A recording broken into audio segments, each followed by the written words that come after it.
Watchers in the Fourth Dimension.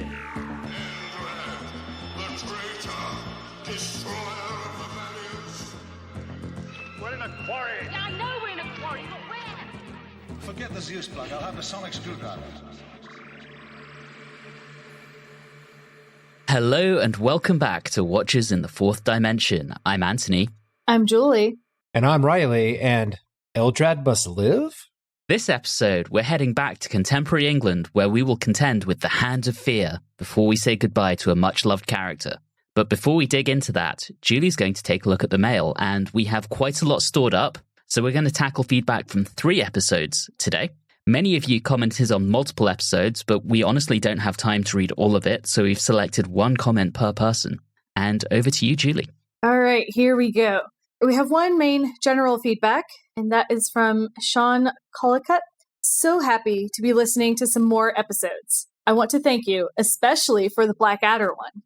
I'd forgotten how fantastic and hilarious it is. Missed hearing you guys. I can't tell you how happy listening to your podcast makes me feel, and I forget all the bad things that have been happening in life. Please keep up your awesome work. You were sorely missed. And yes, we also like to do this to get away from the bad things that are happening in life. Am I wrong? You're not wrong. Now on to the secret invasion. The android invasion. Now for the android invasion. Yeah, don't get your Marvel stuff in here. I can't help it. I'm sorry. All right. Nick Rutherford says, sounds like you concur with Kenneth Williams, who wrote in his diary of this one, Doctor Who gets sillier and sillier. Definitely a mix of the good, the bad, and the mediocre. Yeah. I love the joy with which the Doctor declares, let's try the pub. I've been to that village. It is beautiful. The location filming is indeed one of the best things about this one, along with the chemistry between the Doctor and Sarah. Would concur. And then from Troy Hunter, I have a soft spot for this one. It's fun. It's mysterious. I don't hate the crawls, and while the plot is daft, it skips along at a good pace. It's also a good Sarah story, plus finger guns are a hoot. That's an accurate statement right there. It's sad that this is the last unit hurrah for Yonks. Finally, I always think this would have been more fun if they didn't give away the goods in the title. I agree. Yeah. Yeah. Although I disagree about the crawls. But I'll just leave that one there. Our good friend Adam Wright says, I see the crawls and just see bulldogs. All right, okay. Didn't really make that connection before. This story had some interesting concepts that mirrored the fear of enemies developing sleeper agents in secret training towns. Fair. It is def mid. Not a favorite, not disliked. Episode 1 is perfect, and then slides down from there. Shout out to Heather Emanuel, briefly, giving some Lady Melodin as Tessa. Yeah, says briefly because they just don't like women. I know Adam has previously talked about counting the number of people of color in these stories, so I do appreciate him writing in to point out Tessa. Really, really appreciate it. Our friend Kieran James Evans says, a lot of people slag this off, but I like it. Bit dumb in parts, but great atmosphere, and other than the cheapness and Barry Letts CSO fetish, the only thing that annoys me is the title. The first episode and a bit is built on not knowing what is going on, but the title tells us from the start. Grrr. Yes. Is Barry Letts CSO fetish, is that related to the Alan Parsons Project? Are they both kind of 70s prog rock bands? You think that, Riley. You just go ahead and I will. Go think that way. Anyway, I rate this as an enjoyable 6.5 out of 10 Centaurans from Wish.com. Oh, wait. Oh, sorry. There was more. 6.5 out of 10 Centaurans from Wish.com trying a secondhand Cyberman plot with knockoff Autons. That's awesome. There you go. And then good old Nathan Law says, this one isn't great. I might even like it less than Planet of Evil because it just feels wrong. It's a Terry Nation story without Daleks. It's a unit story without the Brigadier. Let's involvement shows just how far the series has moved on without him. There's the overuse of CSO, as it was mentioned, but the Let's contribution that still rankles me is that he convinced Hinchcliffe that since they were overrunning, it would be okay to cut the scene where the Doctor reactivates his android duplicate. He claimed that no one would notice, but of course it's one of the biggest gaping plot holes in the whole serial. In other circumstances, doing variations on tropes can be fantastic, but in this case, it just seems like what's lacking is highlighted. And I don't really think I can disagree, Nathan. We're almost done with this one. Paul Arthur, aka Doctor Who 60s, 70s, and 80s on Instagram. I must be the only person in the fandom who thinks the Crayford eye patch thing sort of works. Oh. Okay, so it all falls apart if you think about it for more than a second. But I always think the reveal must have been quite effective if you were a kid in 1975. Don't think it, just feel it. Chat Grande 67, I remember the trailer for this on telly the Friday night before. Looked quite creepy. I thought, I must watch that. What did you actually think of it? No one knows. I'd love to see those old trailers. Some of them are out there. I can try and dig some of them up. Maybe we'll post them on our socials. Moving on to our relaunched live show. This is going to include mostly things that weren't necessarily brought in as a part of the live show. David McCracken says, great to have you back. Already watched the YouTube replay. Sorry I missed it live. Totally get it. Can't revolve your entire life around us, although I wish everyone would. Don Moore said, I'm glad you're back listening to Doctoring the TARDIS just for you. Kat, aka Citrine Dragonfly, so glad you're back. Seeing the podcast in my feed again was a spark of joy, and that makes me happy. Then Adam Brown, you're back. What a lovely surprise to drop in my feed today. Not much to say beyond thank you. Missed you guys. And I think just in general, we had a huge swell of feedback when our first new episodes dropped after our hiatus, and it really means a lot to us. So thank you, everyone. It is really nice to get all of the welcome backs from you. Now we're going to move on to the feedback for The Brain of Morbius. Arl Gray says, this one was bittersweet, but fun as always. Continuity note, the reference to the gas dirigibles of the Hutai is invoked in a major way in Paul Cornell's book Love and War and its Big Finish adaptation. Love little callbacks like that. Love callbacks like that. Haven't gotten there in Big Finish. Our good friend, Alan Seiler. I'm a little late getting to this, but wow, a 9.75? That's crazy. A thoroughly enjoyable episode reviewing a thoroughly enjoyable Doctor Who story. I love how much fun you had with this one, but the absolute highlight of the episode was Riley singing in Kondo's voice. Amazing. Welcome back, watchers! And all caps with exclamation points. So it's normally Julie who gets the props for singing, so I know. This is delightful that it's Riley this time. I will never subject anyone to my singing voice. One day, everyone. One day. He'll never expect it. Now, our good friend, Mark Dunstan, Doctor Who meets Pan's people from Top of the Pops. I'm actually not sure what that is in reference to. Maybe Anthony can help me out here. I'm not 100% sure, but Top of the Pops, when there wasn't a music video made for a song, they would employ dance troupes. So I'm guessing that there's probably a dance troupe with an aesthetic similar to the Brain of Morbius somehow. That would be my guess. All right, great. A great episode deserves a high score. The brain falling on the floor was nasty. The Morbius voice was one of the best. A big welcome back. Thanks, Mark.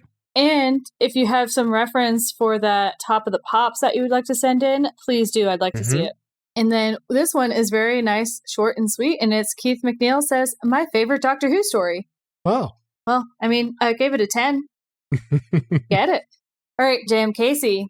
It is sort of surprising to me that while there's plenty of Frankenstein references in the serial, aside from a bit of alchemical talk, which isn't a big part of the book at all, mind you, it's pretty much all Universal film and not Mary Shelley's novel. I don't mind that.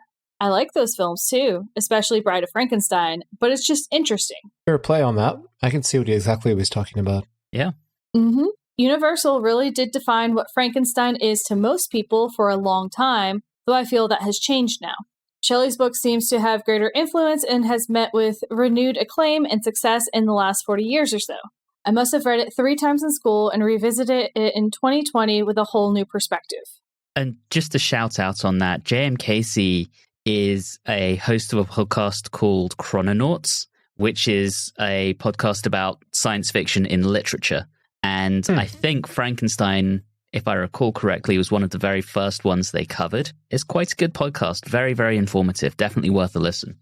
Now we get one of our favorites, Beardo Beatnik. Still love the name. I'm stunned you all gave it such high praise, but that's part of your charm, helping us old school Whovians rethink our opinions.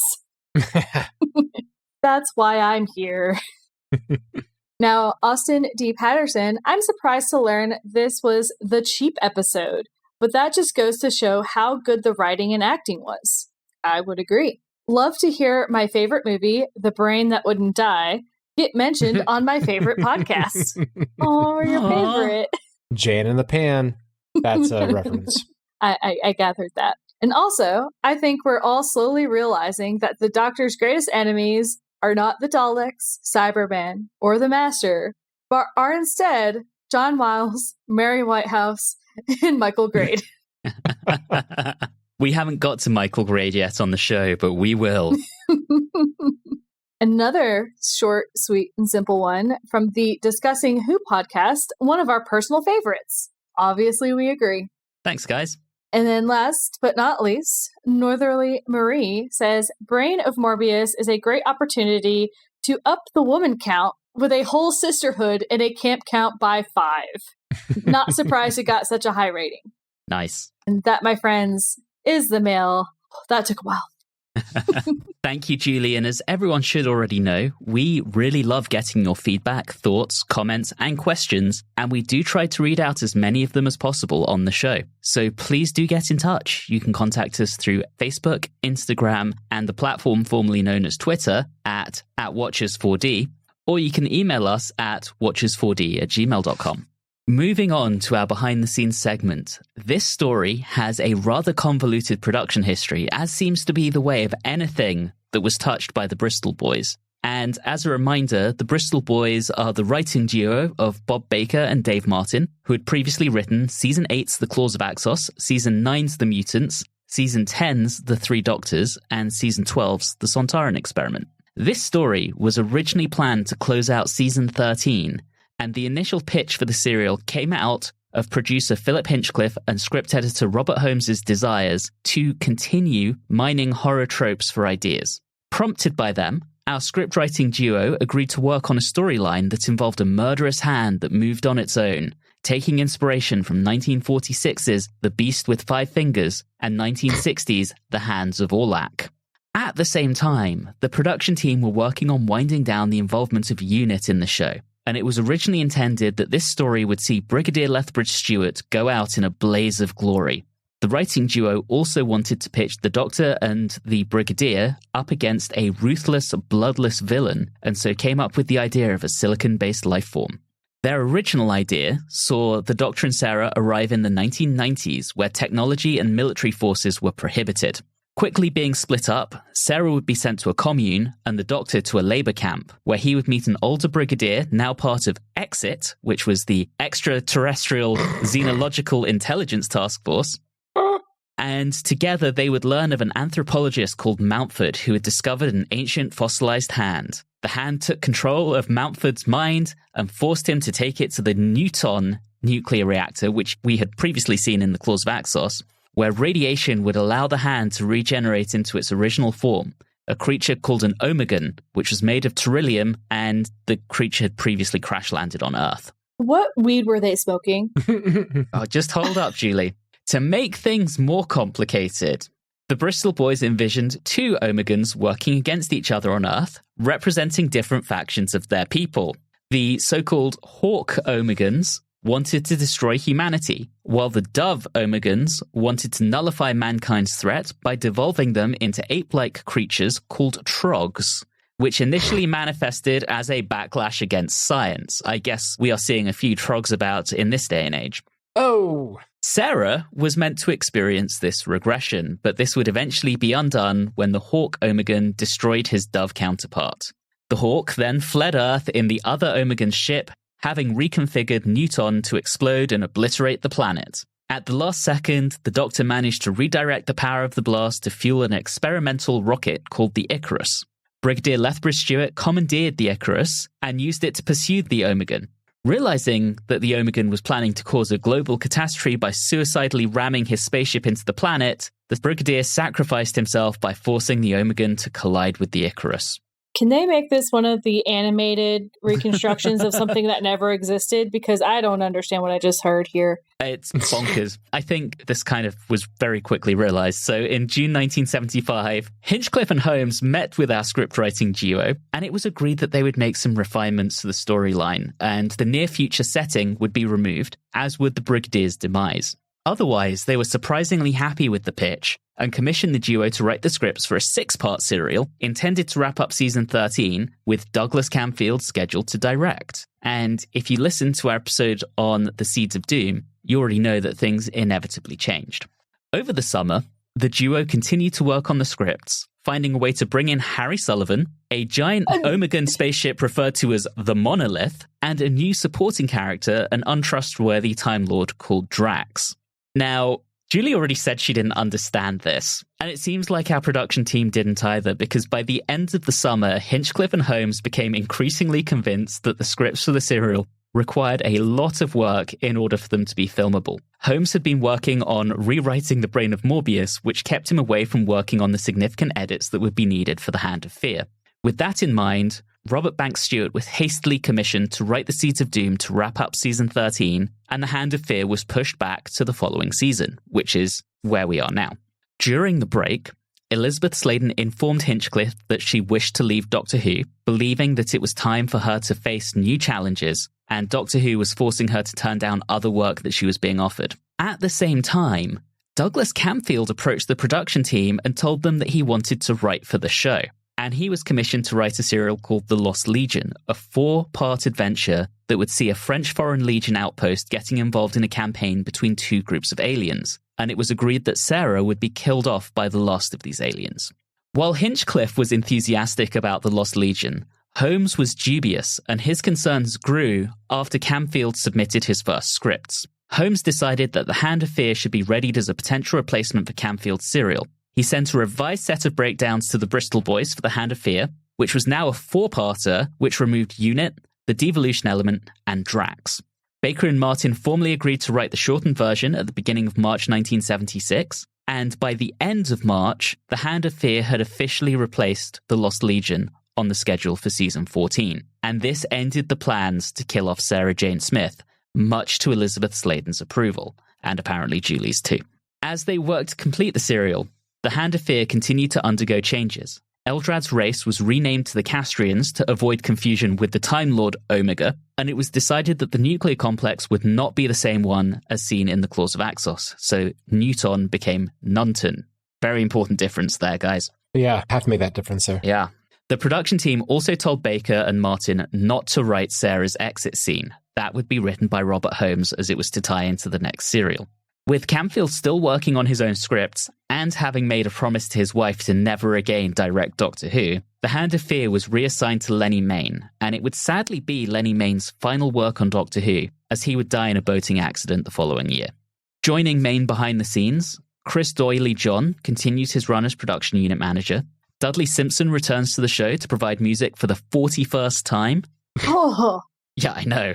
And there's more to come, guys.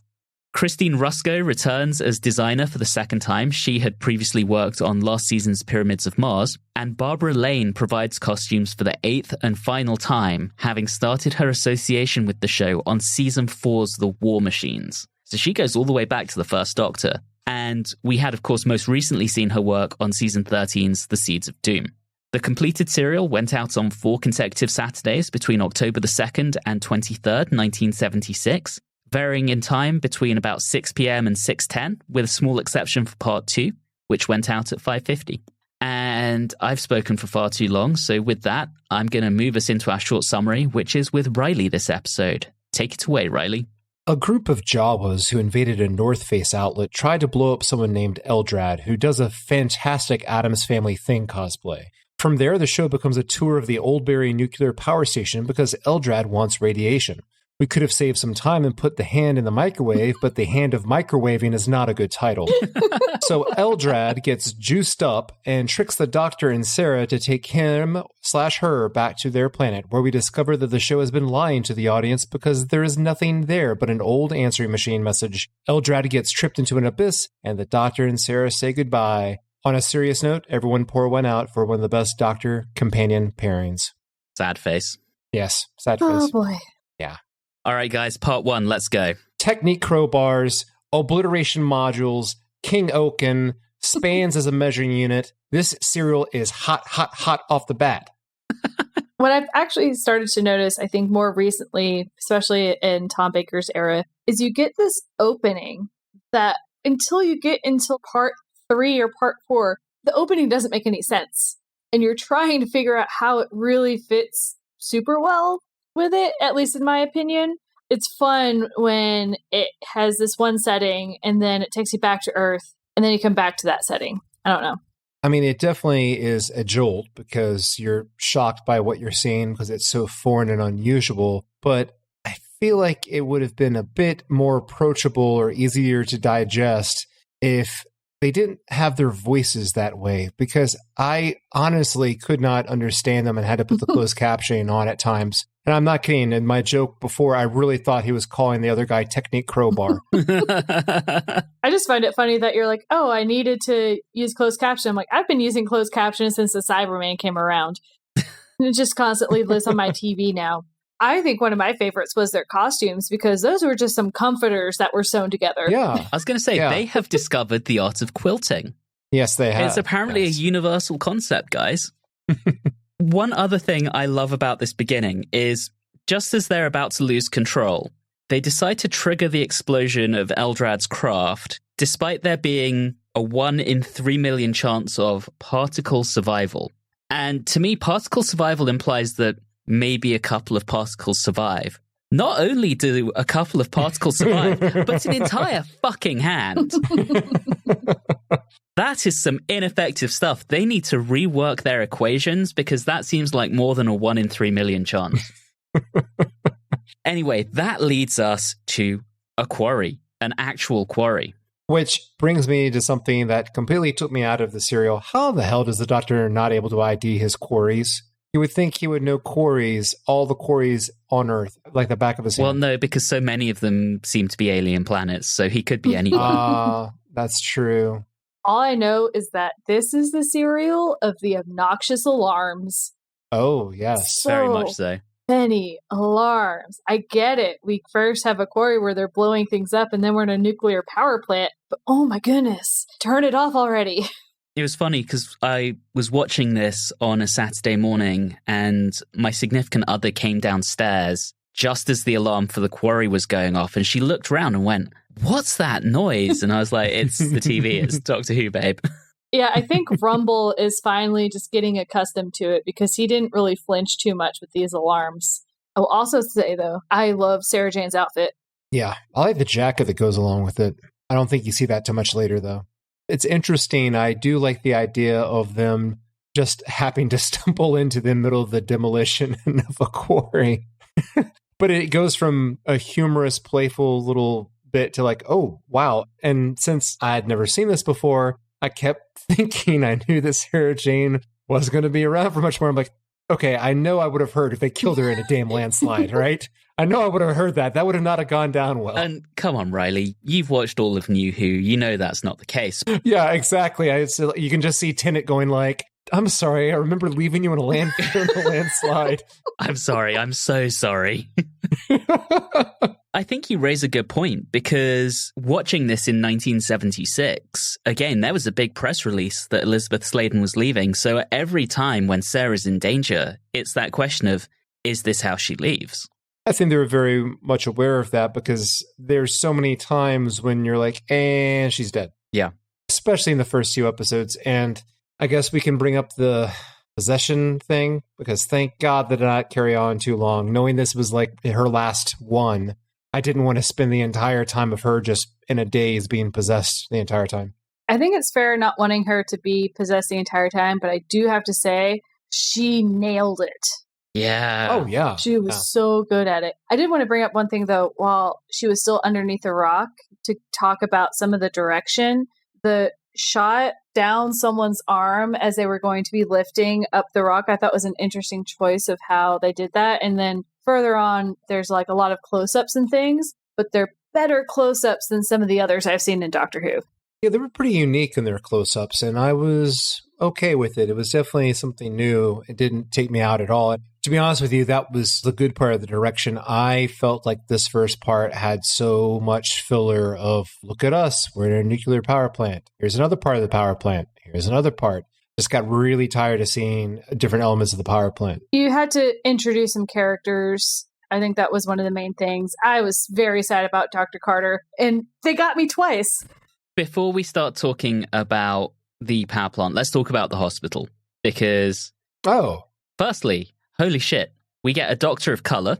Yeah. Possibly Indian or Pakistani. And I love that line, Gallifrey. I haven't heard of it. Perhaps it's in Ireland. It was so good. I loved it. It's a joke that gets recycled in Modern Who as well. I think in Human Nature, when the Doctor says, or when John Smith says that he's from Gallifrey, again, it's repeated of, oh, is that in Ireland? So that kind of becomes a running joke. And then Julie, as you say, Dr. Carter, really like him.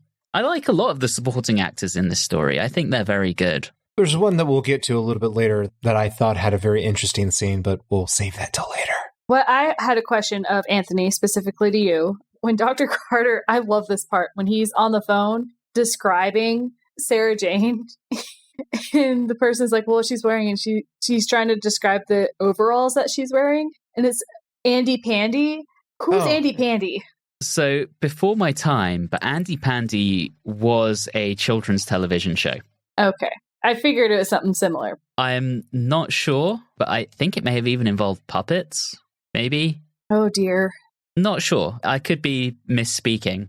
But yes, a children's TV show that I think ran in the 50s and 60s and then had a brief revival sometime in the early 2000s. Awesome. Thank you.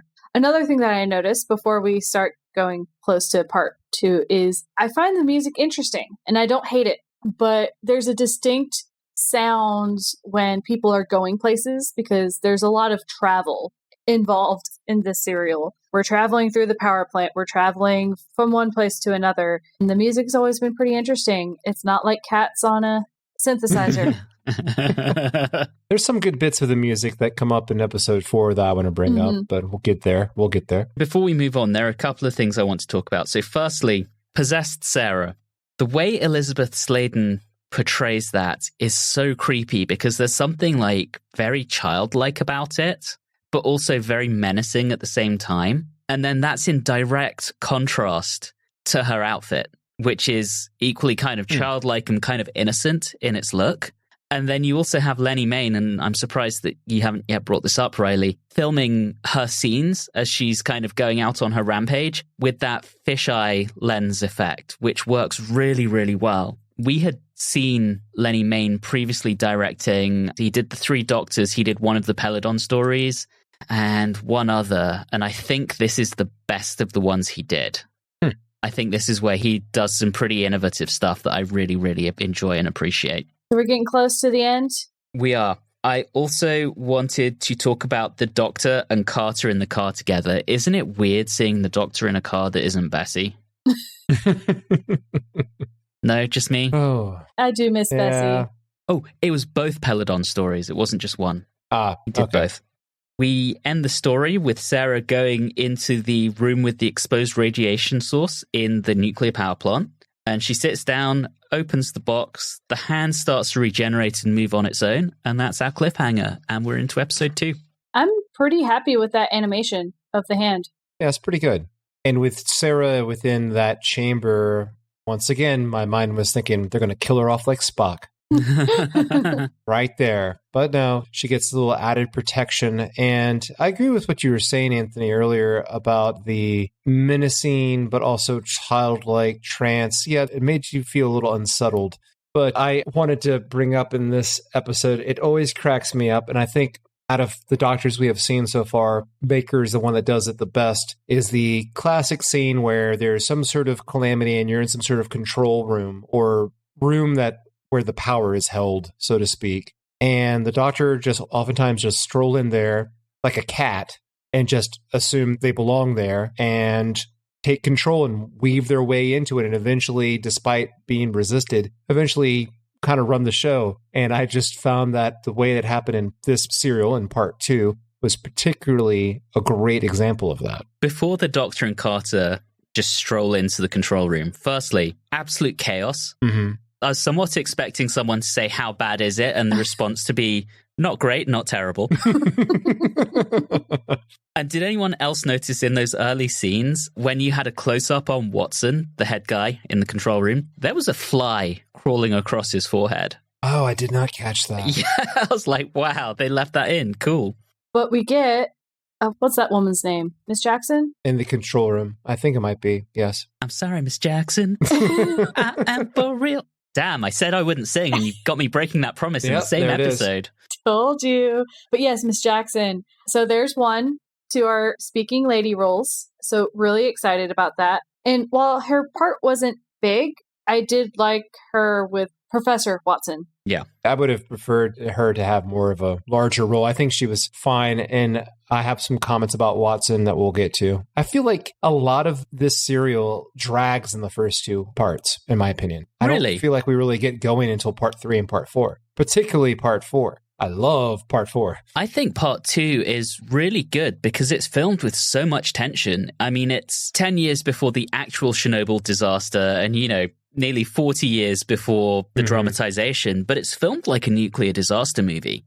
And the tension throughout the episode, I found really, really engaging, and it just drew me in. Especially with when Professor Watson calls home because he wants to talk to his wife and daughter one last time. Oh, like, hit me in the feels, Doctor Who. What are you doing? That was a nice touch. That part was amazing. I loved that part. I think maybe my trouble with it is that I was kind of bothered by the shell game or the hide the ring bit that carried on. I felt a bit too long in part 2. I mean, I know that they're trying to point out the captivating power of a piece of costume jewelry, but I just felt like that part went too long, where it's so very clear that it has a enchanting effect on a person. And it's like, well, we sent the cleaner up there. One of them didn't come back. What happened to him? I don't know. I mean, obviously, you should know what's going on here.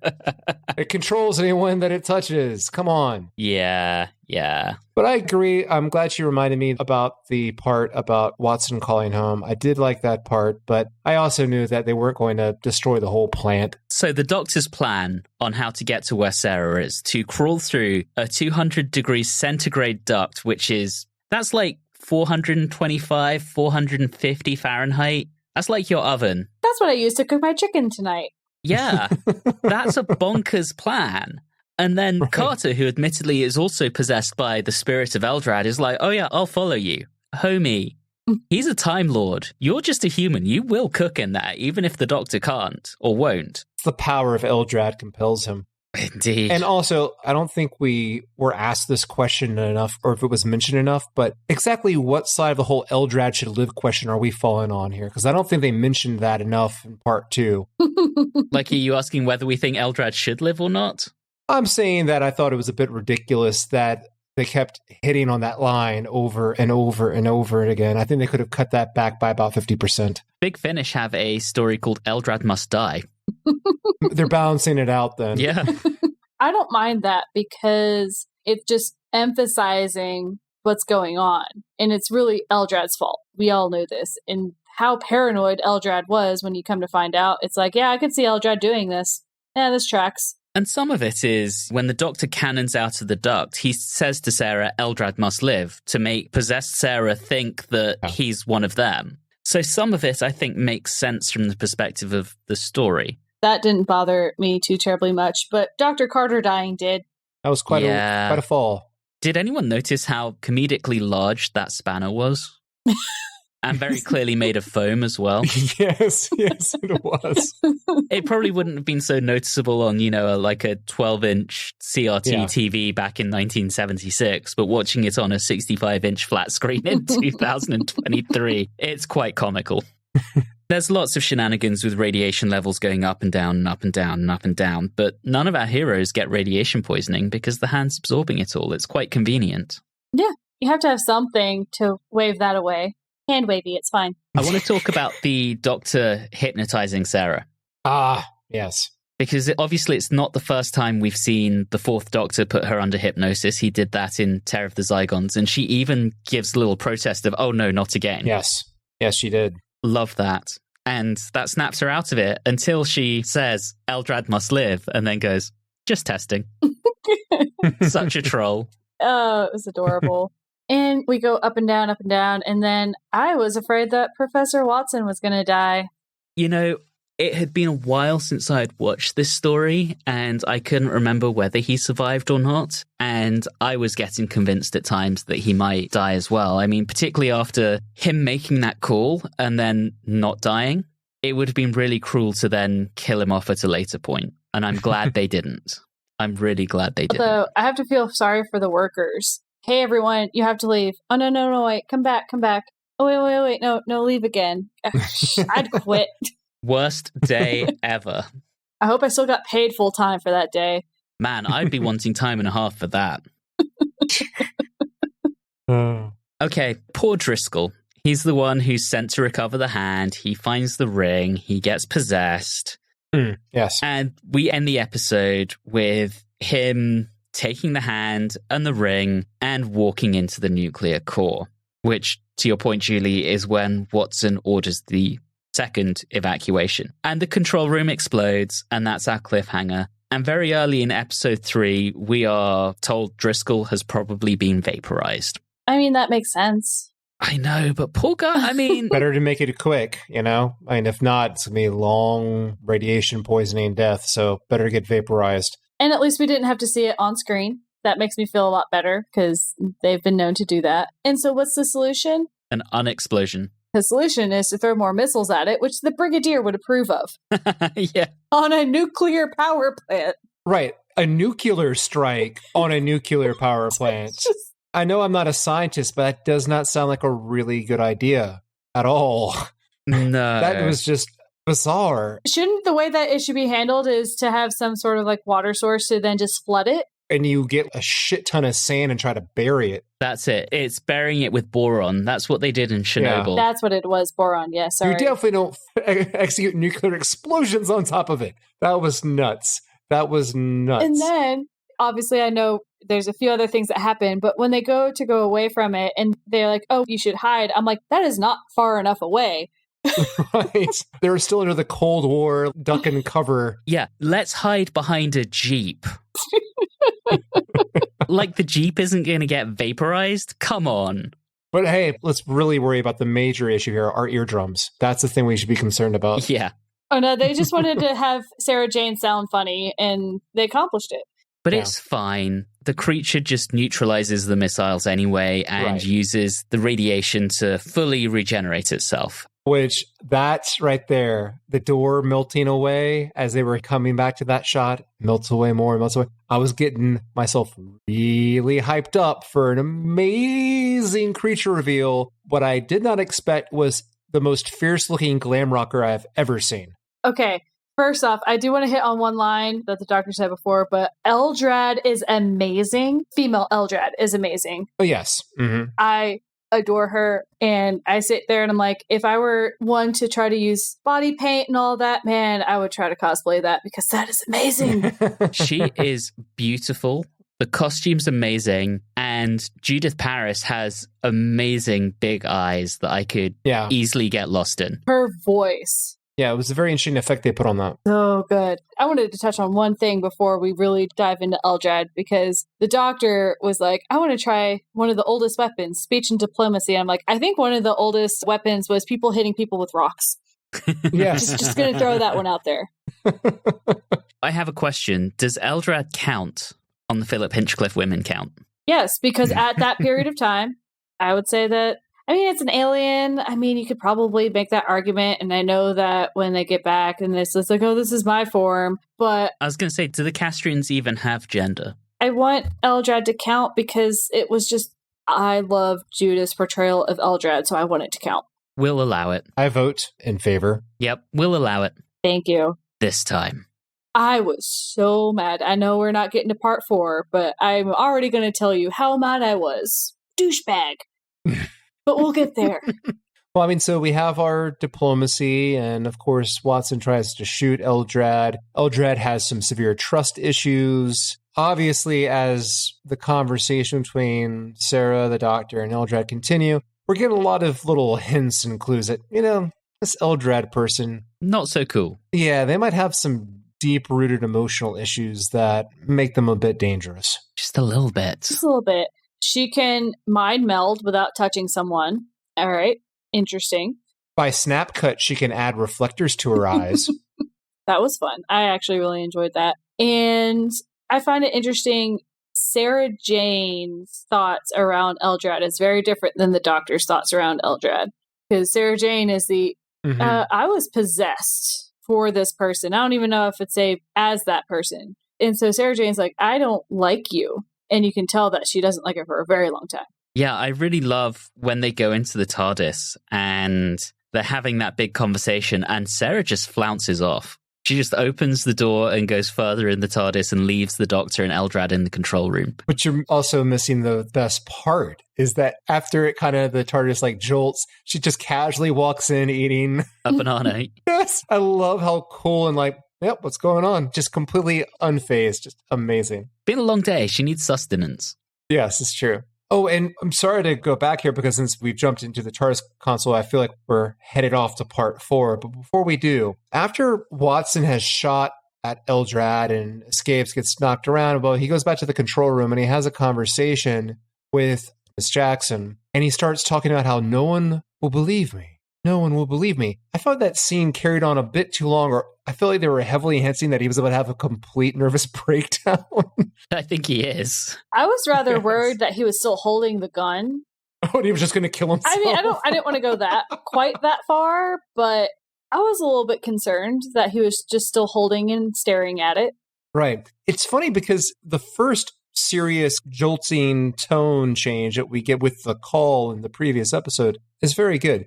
That scene just felt like it carried on a bit too long, and I couldn't figure out what they wanted us to feel about it. Sometimes they will try to play it off. Isn't it funny? No one's going to believe me. They'll always have this story. Ha ha ha ha. People think maybe you had too much to drink. But no, this one was going down like a dark path. Yeah. I was figuring out, was that what they wanted it to be? Was something to sit with the audience like that? If the Doctor had time, what he should do is give Unit a call, tell them what happened, and be like, hey, don't let them fuck up this guy's career.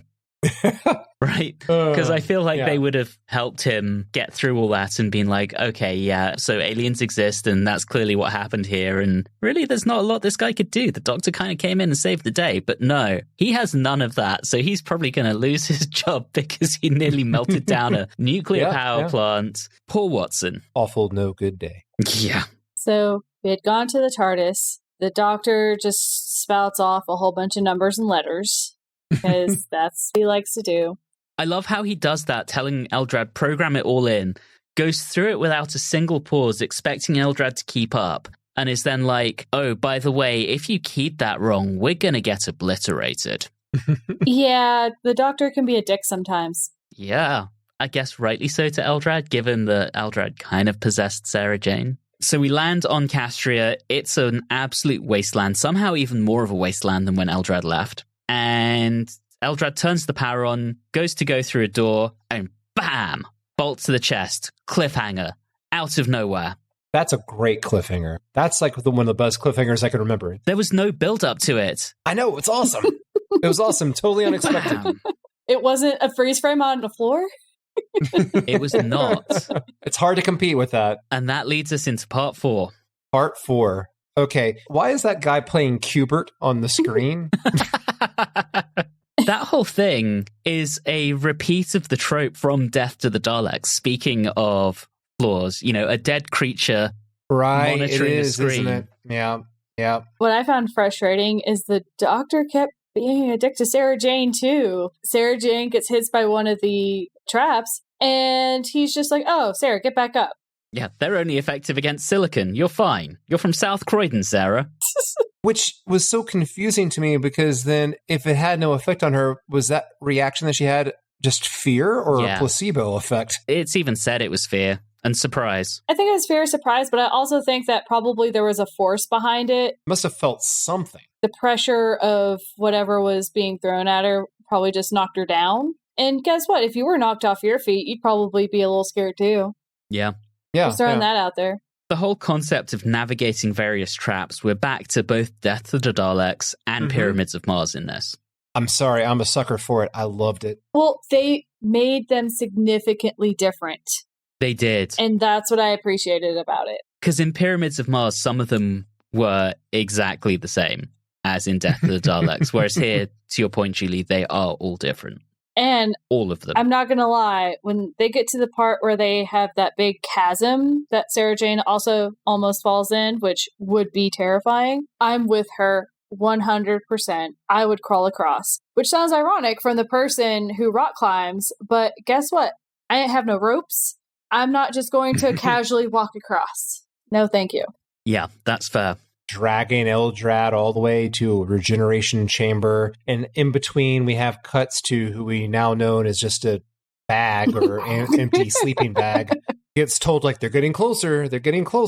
And then they make it to the regeneration chamber. And we're led for a little bit to believe that the Doctor has smashed her like a car at an impound lot.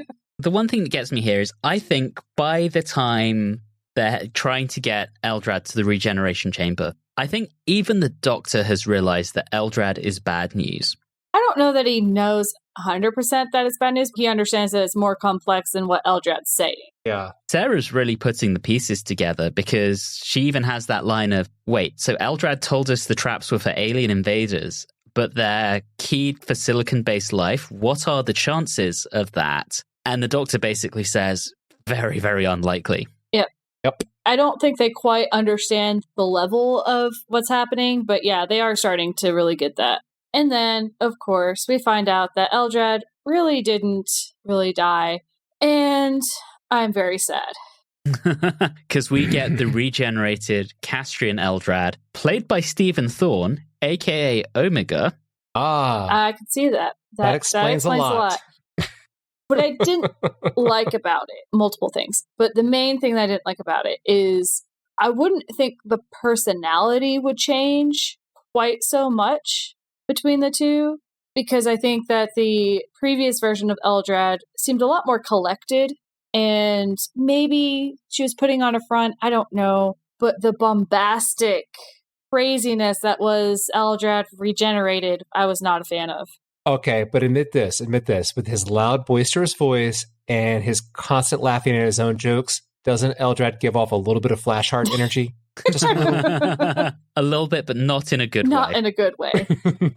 I do think male Eldrad deserves some camp count points. Yes. Yes. How many are we giving him? I don't think we can give as high as 5. I would say maybe 2.5. 2.5. Okay, 2.5 is what we're going with. Boom. Now, I would like to point out that the Eldrad, what I like to call synth victory melody, was something that really stood out to me, because I don't know if we want to put that under the best or worst use of music nomination for this year, but I know it definitely stands out as probably the silliest. Yeah. I do want to talk about Eldrad's plan. Eldrad wanted to rebuild the Castrian race from the race banks. Well, guess what? Rokon and co. destroyed the race banks. There's no genetic information to rebuild them from. So, pivot. Once Eldrad is king of nothing, Eldrad's like, okay, well, I'm just going to take over Earth. Doctor, you're going to take me back. Wow.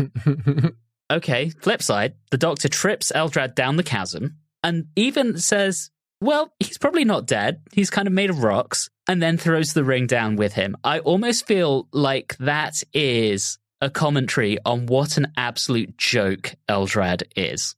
It's like, I am not worried about this creature. He can have his damned ring, because he is not really a threat to anyone. Yeah. And the other element about Eldrad that is humorous is that his goal, like you said, was to go to the race banks. You know what? I have to admit, I really agree with candidate Eldrad's speech about getting the new Castrians from the race banks jobs by having them rebuild the barriers, because Castria's infrastructure, as we see, definitely needs some real help.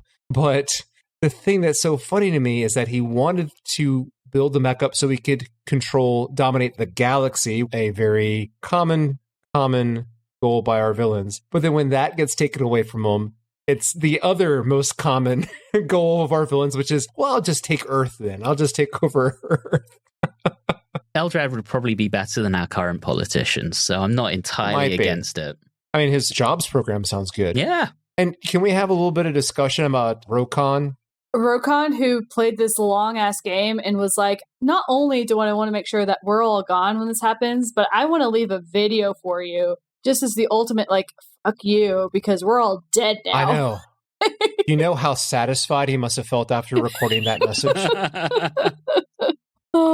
I have returned from the grave to mock you. Before he died, forever long, he had that recording. He probably like asked him, like, you know what? I had a rough day. Just play that one back for me. I want to see that one again. Because I know Eldrad's going to see this in a couple, 150 million years from now? It's just the pettiest shit ever. It's amazing. It really is. And we didn't discuss about the trip. It's great to see the scarf being functional and used as a weapon again. Yes. That 100%. All right. Yeah, we're going to do it. It's time to talk about it. It's the time. Here it comes. Okay, so Sarah threatens to leave and storms off. And he's not paying attention? Yeah. Any attention. And while she's packing, the Doctor gets a call from Gallifrey that he has to go home. When did he start actually paying attention to when he has to go home? To be fair, he's kind of been doing the Time Lord's bidding since he was the third Doctor. That's his own fault. Yeah. Yeah, but now he clearly feels like he's done his time. So now he has to be a good member of Time Lord Society and heed the call. So Sarah has to go back to Earth because no aliens on Gallifrey. Because Time Lords are dicks. Basically. You have no idea. I have some idea. And she's all ready to leave. And as soon as the Doctor's like, I have to go to Gallifrey, she immediately changes her tone. She's like, wait, I can't miss Gallifrey. You were halfway out the door, Sarah. You have to miss Gallifrey. Sorry, babe. I really love the whole thing of he claims that he has landed her on Hillview Road, which is her home. There's that wonderful, don't forget me, don't you forget me, goodbye, etc., etc. And then as he leaves, she realizes that he's taken her to the wrong place. And we don't entirely get the full payoff of that joke for another 30 years. Because we don't get that until she meets the 10th Doctor in 2006, and it turns out that she's in Glasgow, which is quite a long way from South Croydon, which is in South London. Amazing. I was also very sad of how she treated that puppy because she kept poking it with a tennis racket. What's wrong with you? It's a puppy. And what is everyone's opinion about the freeze It's awful. frame? No. We've talked about freeze frames. It's very hard to pull off. I can only think of one freeze frame in all of television and film that I thought was a good way of ending something. What was that? Butch Cassidy and the Sundance Kid. Oh, okay. Yeah, fair. That's it. That's the only one. Or a selection of shots. So when Barbara and Ian left, remember we got their wonderful, wonderful collage Yes, that was good. of their engagement photos. Yes. Yeah, that was lovely. The montage, yeah. That was good. We didn't think it was good when she nearly fell off the rocket in Genesis of the Daleks. And this is worse because there's nothing for any form of tension here. And it's not even like she's like jumping up in the air and it's a freeze frame of her as she jumps. It's just, there's nothing. There is no reason for a freeze frame. And it would have been so much more effective if she had just been shot walking away from behind and transitioned to credits. It's also unusual because the shot they have of her of like she actually is turning back, like looking back up at the sky, and it's almost threatening, like, is there a bomb about to drop? I don't know what's going on. What does she see? She's clearly looking up to the stars as if looking up towards the Doctor. It's clumsily done. But I will say that this write-off to me works because I think just their chemistry and their acting allowed the person in the audience to see and feel what was going on, even though if the words weren't really there. I think you could just read the emotion just through their expressions in their eyes, even though they weren't necessarily saying these things out loud. I don't know if I'm reading too much into it, but that's how I took it. The most recent companions who we can draw a parallel to were probably Ben and Polly. And this was handled so much better than them because they were written out halfway through the Faceless Ones and then showed up at the end to say goodbye. But if you think about it, Jo got married off. I'm glad we didn't get that for Sarah. Liz was written out off screen. We didn't even get a goodbye for Liz. Jamie and Zoe had their minds wiped and were sent back to their times. And Victoria decided to stay in the, I don't know what it was, the 60s or the 70s, whenever Fury from the Deep was set with a family because she was just sick and tired of everything. And, you know, Katrina got killed. Yeah, she got airlocked. Katarina, apologies. I mean, I think this is probably one of the better companion exits that we've had so far. All right, guys, should we rate this one? Yep. Let's see who gets to go first. Oh, I do. I didn't love this story, but I didn't hate it either. It was probably slightly above average. There were some really good things going for it. I liked a lot of the supporting characters, particularly Carter and Watson. Judith Paris was excellent as the female version of Eldrad. Shame about Stephen Thorne. The plot was delightfully bonkers. I really, really loved the actual concept of the hand. And the alien race that's so desperate to never let someone ever come anywhere near them again, they will literally commit mass suicide and destroy any chance of bringing them back. Beautiful. So it's fun, but it's far from perfect. I think for me, this one gets 7 scarf trips out of 10. Julie, let's go with you next. All right. I think I agree with a lot of what you said. There are some really good bits to it. I think the general concept is good. I think for the most part, it hit all of the things it was trying to hit. The music was good. There might be some that we can't decide if it's good or bad, but we've come across things like that before. And as mentioned, Sarah Jane's leaving was a lot better than it could be.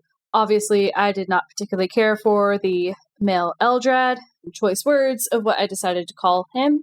But Lady Eldrad, as I like to call her, was phenomenal. She's probably one of my favorite characters right now, and I'm probably going to say that that person is going to go into my favorite supporting actors. Hit nudge nudge, that's probably what's going to happen. And I'll probably side along with Anthony, and I'm going to give this 7 candy striped overalls out of 10. Nice. All right, Riley, wrap it up. I agree with both of you almost all the way.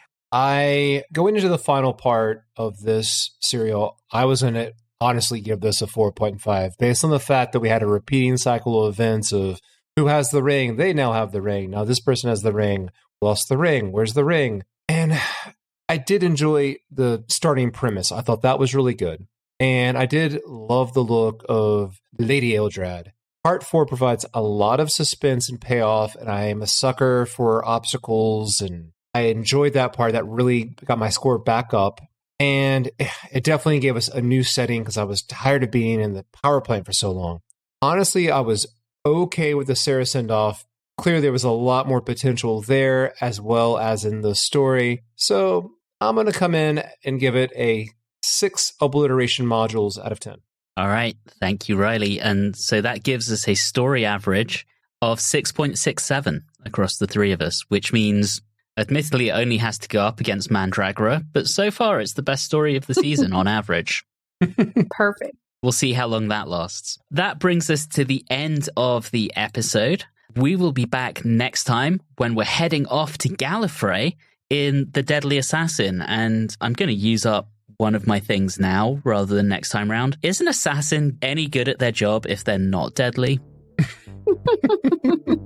Food for thought for next time, but for now, as always, thank you so very much for listening, and of course, have a good one.